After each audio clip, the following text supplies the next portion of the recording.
జనవరి 8 చరిత్రలో ఈరోజు 1942 జనవరి 8న ప్రసిద్ధ భౌతిక శాస్త్రవేత్త స్టీఫెన్ విలియం హాకింగ్ ఇంగ్లాండ్లో జన్మించారు.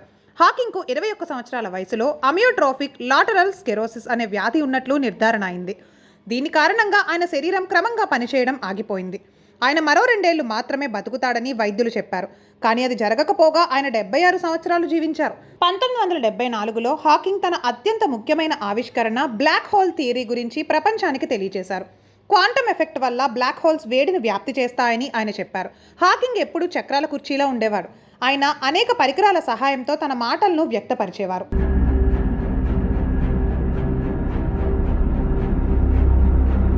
ఉత్తర కొరియా నియంత కిమ్ జోంగ్ ఉన్ 1984 జనవరి 8న జన్మించారు. ఉత్తర కొరియాలో కిమ్ అత్యున్నత నాయకుడు.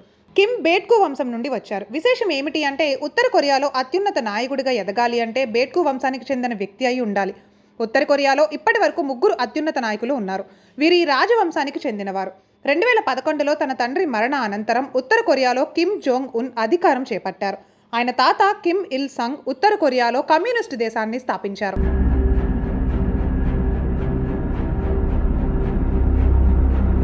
గురు కేలుచరణ్ మహాపాత్ర 1926 జనవరి 8న జన్మించారు.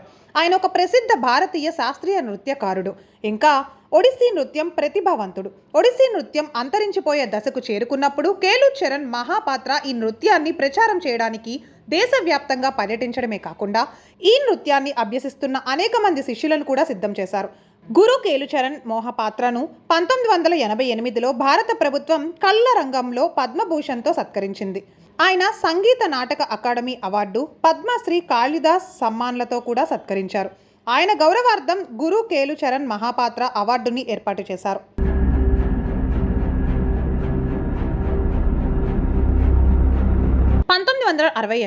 జనవరి 8న భారతీయ చలనచిత్ర దర్శకుడు బిమల్ రాయ్ ముంబైలో మరణించారు. బిమల్ రాయ్ మధుమతి, బందిని, సుజాత, దేవదాస్ వంటి ప్రసిద్ధ చిత్రాలను రూపొందించారు. అయితే ఆయనకు ప్రపంచంలో కొత్త గుర్తింపును తెచ్చిన చిత్రం దో బిషు జమీన్.